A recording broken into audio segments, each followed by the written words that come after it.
Halo, kembali saya ajak Anda ngobrol dengan Bung Rocky berkaitan dengan persoalan-persoalan nasional dan sekarang ini ya pasti soal kampanye Pilpres yang paling ramai ya. Ya ini orang banyak bertanya-tanya Bung Rocky dan saya juga dikirimi ini tanya, maksudnya apa ya Mas Yesu kira-kira ini apa? Kemarin ini rupanya Pak Jokowi itu bertemu dengan relawannya. Ini terus masih keliling ketemu kampanye relawannya kemarin dilempar sendal itu kan juga relawan, tapi relawannya Bobby pada waktu itu di Medan. Sekarang namanya relawan zaman dan Pak Jokowi di situ memberi sinyal dia belum memberikan dukungan pada salah satu calon presiden apapun kan siapapun gitu karena kata dia masih ngalor ngidul partai politik. Orang bingung ini karena kemarin juga sebelumnya ketika dalam forum Sufi ya di situ kebetulan di Jawa Tengah jadi Pak Jokowi hadir ada Ganjar dan ada juga Pak Prabowo. Jadi sebenarnya ini gimana sih memahami Pak Jokowi itu? Saya coba baca karena saya kenal juga beberapa tokoh relawan yang otentik gitu. Ada relawan yang otentik, ada yang tidak otentik tuh. Coman misalnya itu yang dipimpin oleh Emmanuel Noel Ebenheiser ini. Dia putuskan untuk pindah dari Ganjar ke Prabowo sebetulnya tanpa izin Jokowi itu, karena bagi si Noel, kalau karena saya kenal wataknya, dia bisa nilai aja tuh ya ngapain ke Ganjar tuh karena nggak ada kepastian dan situasinya lebih feodal itu. Jadi Noel memilih untuk pindah itu dengan asumsi bahwa akan diserestui oleh Jokowi, walaupun dia nggak minta izin pada Jokowi. Demikian juga Muni tuh apa namanya nih, Projo. Projo juga dengan motif yang sama, yaitu sekedar kasih berita aja mau pindah ke Prabowo tuh. Orang merasa dia disuruh oleh Jokowi, enggak. Itu Muni itu dan tim di belakang Muni ini yang sekarang Menteri Kominfo itu punya keahlian untuk melihat keadaan suasana tuh. Itu yang namanya relawan yang otentik sebetulnya dalam tanda petik.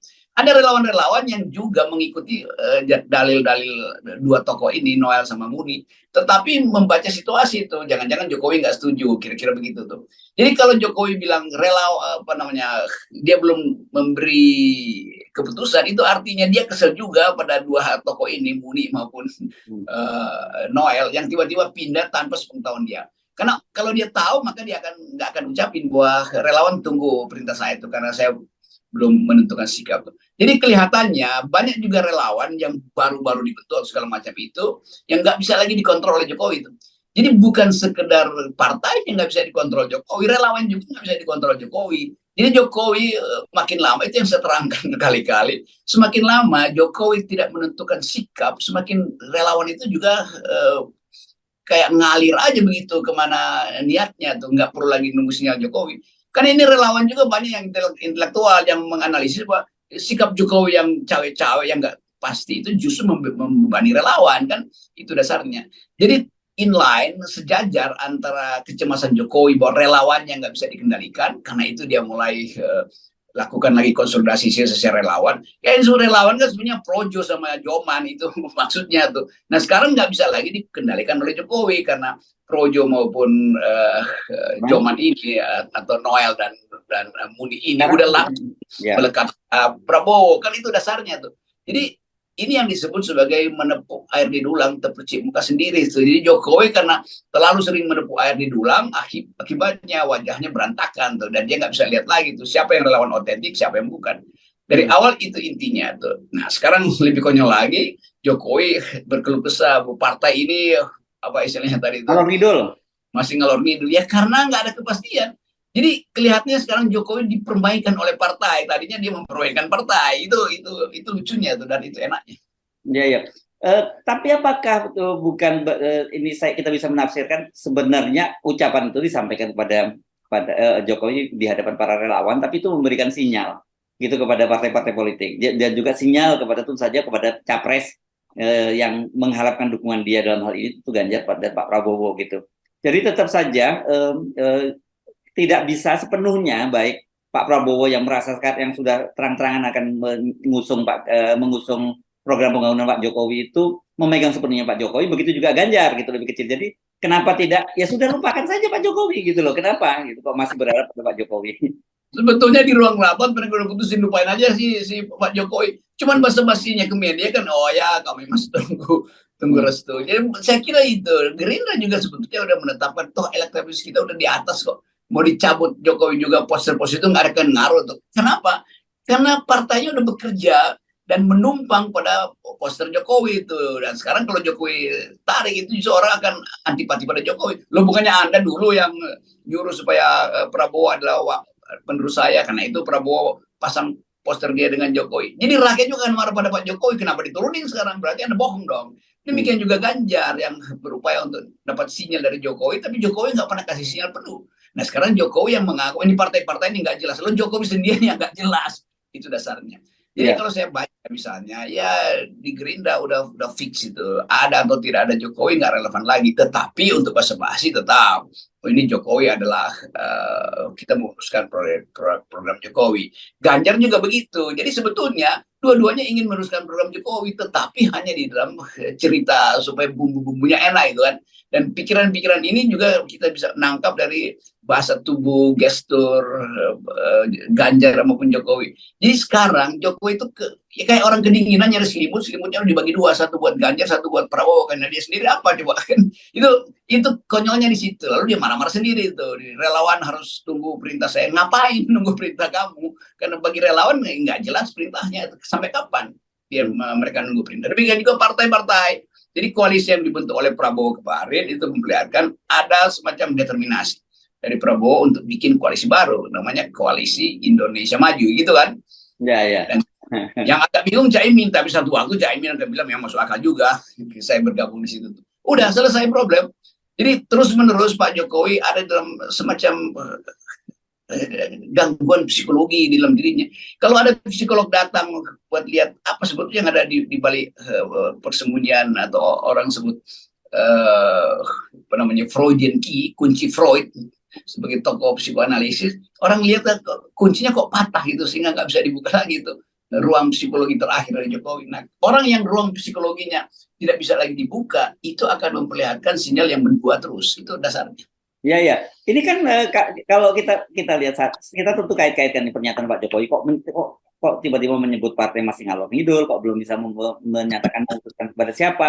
Karena orang tahu kan ini pasti kaitannya menunggu ini tuh kalau waktu saja soal Gibran apakah jadi maju atau tidak gitu, dan itu tergantung pada Mahkamah Konstitusi. Tetapi yang menarik perkembangan kemarin ya dalam sidang di Mahkamah Konstitusi berkaitan kan ada juga yang mengajukan judicial review untuk menurunkan batas usia dari 30 ke 35 tahun, tapi ada yang menolak, yang meminta membatalkan gitu ya.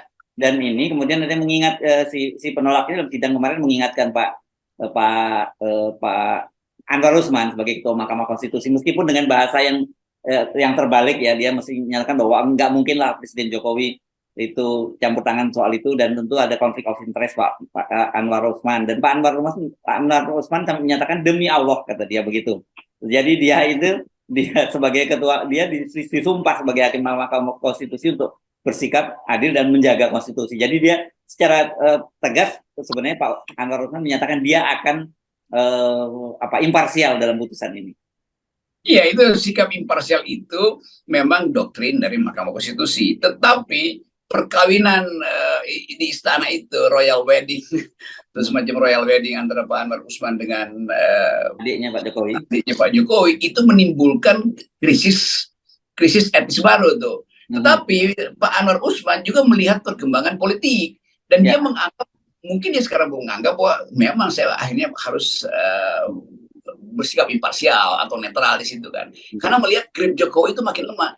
Jadi kalau Pak Ketua Mahkamah Konstitusi ini kemudian mengambil keputusan, oke, kami menolak itu artinya dia paham bahwa tekanan publik akan memberatkan dia tuh. Lain kalau tekanan publik itu masih bisa diatasi Pak Jokowi. Nah, faktanya tekanan publik itu tidak bisa lagi diatasi oleh Pak Jokowi. Kenapa? Aparat Pak Jokowi untuk memanipulasi headline itu udah nggak ada. Relawan-relawan yang tadinya mampu untuk menjaga marwah presiden kan udah pindah ke Prabowo semua kan. Tapi dengan dalil yang sama, kalau kami kan juga mengikuti anginnya Pak Jokowi bilang Prabowo yang lebih baik, nah kami pindah ke situ. Nah sekarang Jokowi nyesal sendiri itu, karena nggak bisa hitung bahwa kemampuan dari Projo dan Joman itu melampaui user-user yang lain yang masih tersisa di sekitar Jokowi yang dia kumpulkan kemarin. Itu yang dia kumpulkan kemarin itu pertanda bahwa dia nggak punya lagi relawan.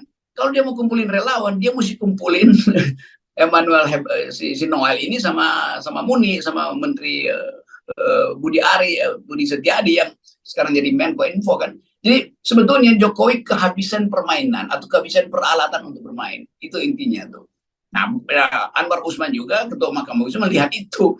Jadi dia kasih sinyal baru sekarang, demi Allah, saya akan imparsial. Ya, oke, kita lihat ya, imparsial dengan sumpah itu artinya dia tahu bahwa Gibran itu ada dalam sorotan publik yang habis-habisan. Kan nggak mungkin dia sebutkan mau imparsial kalau ternyata akhirnya dia taruh Gibran di situ kan. Jadi mengatakan imparsial artinya dia tidak akan terpengaruh oleh desakan istana itu. Itu intinya tuh. Ya.